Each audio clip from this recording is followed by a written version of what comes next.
Neka te blagoslovi Gospodin i neka te čuva. Neka te Gospodin licem svojim obasja, milostiv ti bude. Neka pogled svoj Gospodin svrati na te i mir ti donese. Braćo i sestre, kroz cijeli ovaj tjedan crkva nam u evanđelju donosi pojedine evanđelske odlomke iz 6. poglavlja Ivanova evanđelja. Svaki dan razmatramo po jedan odlomak. Ali središnja misao koja se provlači kroz cijelo to 6. poglavlje Ivanova evanđelja jest Isus kao kruh života. Isus se očituje kao kruh koji daje život svijetu. Kao tjelesna bića iz našeg svakodnevnog iskustva znamo da mi ne možemo živjeti bez hrane. Isto tako uviđamo što zdraviju hranu uzimamo, to bolje čuvamo svoje zdravlje. No kao duhovna bića iz dana u dan postajemo svjesni da nam to nije dovoljno, da nam treba još nešto više, da nam je osim tjelesne hrane potrebna i duhovna hrana, da ne živimo samo od tjelesne hrane, nego i od razumijevanja, ljubavi, pažnje, dobrote naših bližnjih, ali još više od Božje ljubavi i Božje dobrote.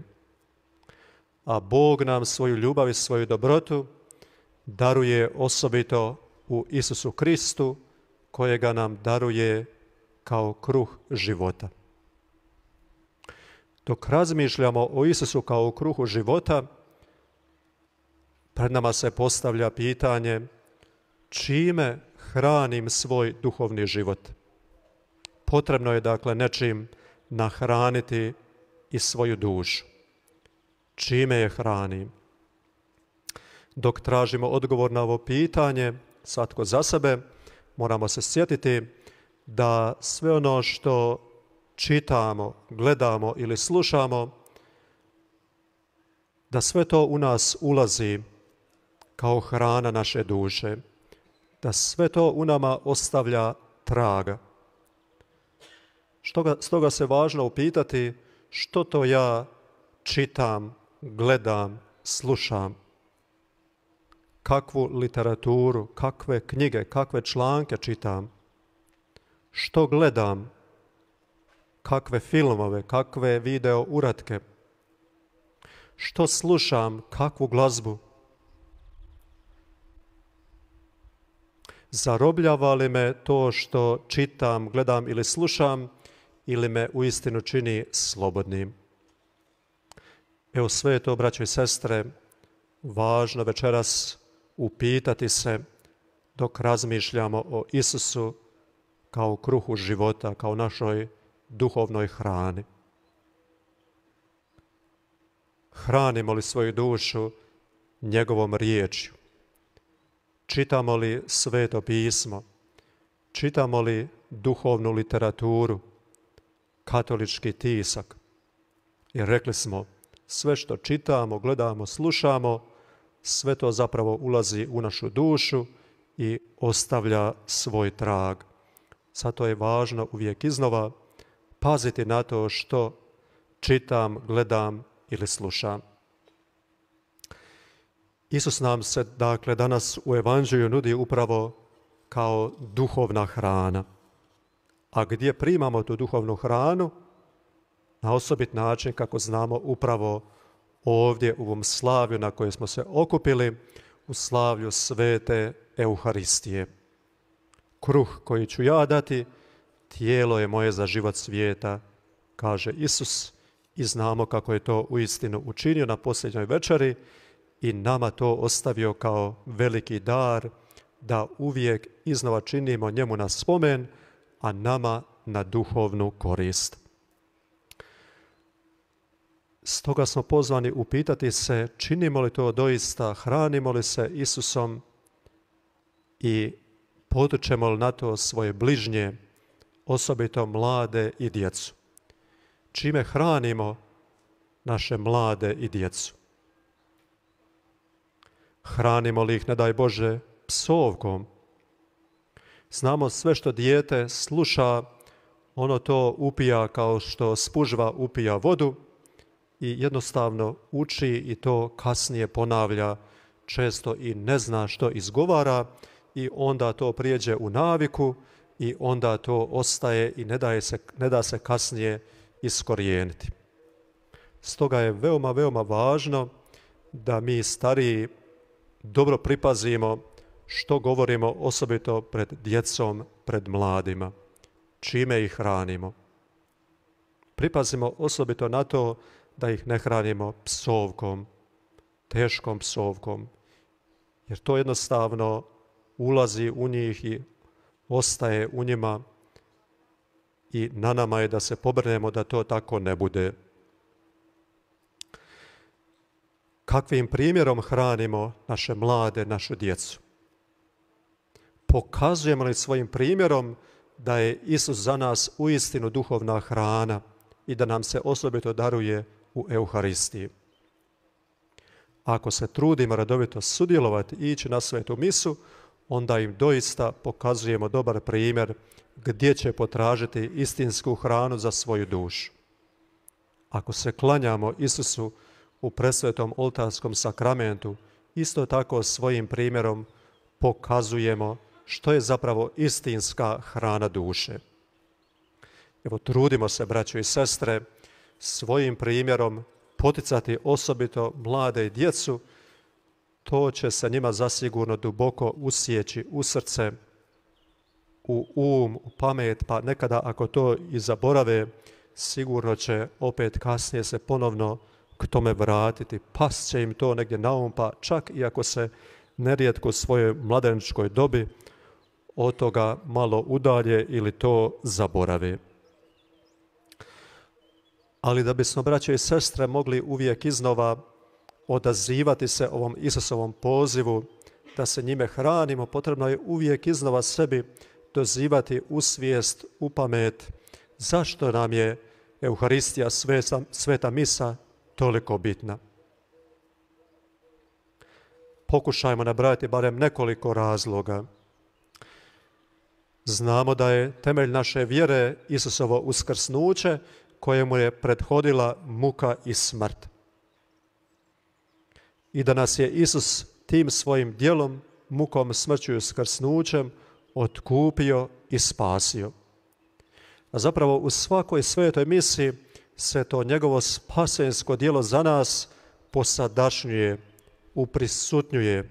I mi, sudjelujući u svetoj misi, zapravo prihvaćamo taj dar spasenja kojega nam Isus nudi. Mi postajemo dionici toga njegova otkupiteljskog djela. Ničim to nismo zaslužili. To je neizmjerni dar njegove ljubavi i dobrote i sudjelujući, dakle, mi prihvaćamo taj dar kojega nam Isus nudi. Dakle, dionici njegova spasenskog djela, njegove muke, smrti i uskrsnuća. Drugi razlog, prisjetimo se, Isus više puta u Evanđelju podsjeća: tko blaguje moje tijelo, ja ostajem u njemu i on ostaje u meni. Evo zato nam je sveta misa, sveta Euharistija toliko bitna. Po njoj na ovozemaljskom putu, u raznim životnim izazovima koji nas nerijetko žele odijeliti od Isusa, po svetoj pričesti ostajemo trajno povezani s njime, kako je sam rekao: ja ostajem u njemu, u njoj, on u meni. Evo i zato nam je sveta misa toliko važna. Treći razlog, Isus govoreći upravo o sebi kao kruhu života kaže: siđoh s neba ne da vršim svoju volju, nego volju onoga koji me posla. Došao sam izvršiti volju Božiju. I znamo da Isus to nije samo tek tako govorio, nego da je to svojim životom uistinu uvijek iznova pokazivao, a osobito onda kada je bilo teško. To čitamo dok čitamo izvještaj njegove molitve u Maslinskom vrtu. Onda kada je bilo najteže, Isus je pokazao da je uistinu došao vršiti ne svoju volju, nego volju onoga koji ga je poslao. i dok moli, on to pokazuje. Oče, ako je moguće, neka mi mimoiđe ovaj kalež, ali neka ne bude moja, nego tvoja volja. I zaista je tako bilo po volji očevoj, kojoj se on potpuno predao u ruke. Evo, braćo i sestre, to je ono nešto što je nama nerijetko kao slabim ljudima, nesavršenim, itekako teško. Mi molimo, trudimo se moliti uvijek iznova molitvu Oče naša i u njoj molimo budi volja tvoja. Ali nerijetko dok molimo budi volja tvoja, kao da mislimo, ali Bože, neka bude volja moja onako kako te ja molim za ono što te ja molim. To se osobito događa onda kad molimo, na primjer, kad je neko od naših bližnjih teško obolio, a možda još mlad, ili smo možda sami teško obolili, a čini nam se da bismo po našoj ljudskoj računici mogli još malo živjeti na ovome svijetu. Tada je nerijetko tako teško reći Bože, budi volja tvoja. Bože, ti najbolje znaš što je najbolje za mene, ili ti najbolje znaš što je najbolje za njega ili za nju za koje te molim. Mi nerijetko tada želimo da bude po našoj volji, da ozdravimo ili da ozdravi ta osoba za koju se molimo. I normalno to je s naše ljudske strane. Da bismo mogli istinski reći u takvim trenucima Bože, budi volja tvoja, ne možemo to svojim ljudskim snagama, nego samo Božjom milošću, Božjom snagom koja u naša srca upravo dotječe po ovoj duhovnoj hrani, po samom Isusu koji nam se daruje kao kruh života. Braćo i sestre, i to je jedan od važnih razloga zašto smo pozvani uvijek iznova sudjelovati u svetoj misi, hraniti se Isusom. Njegovom milošću, njegovom snagom moći ćemo i u takvim trenucima reći Bože, neka bude tvoja volja, kao što je on rekao u Maslinskom vrtu. Jer ti, Bože, najbolje znaš što je najkorisnije za moje ili njegovo ili njezino vječno spasenje, vječni život. Evo, braće i sestre, svjesni svega toga, zahvalni za ovaj dar Isusove ljubavi i dobrote, za njega kao kruh života koji nam se daruje u Euharistiji, uvijek iznova pristupajmo, sudjelujmo u Euharistiji i tako učimo i one mlade naraštaje da je tu istinska hrana za naš život. Tome nas uvijek iznova uči i naša nebeska majka Marija, koja nas uvijek iznova želi voditi k toj duhovnoj hrani, k izvoru pravoga života, svome Sinu Isusu.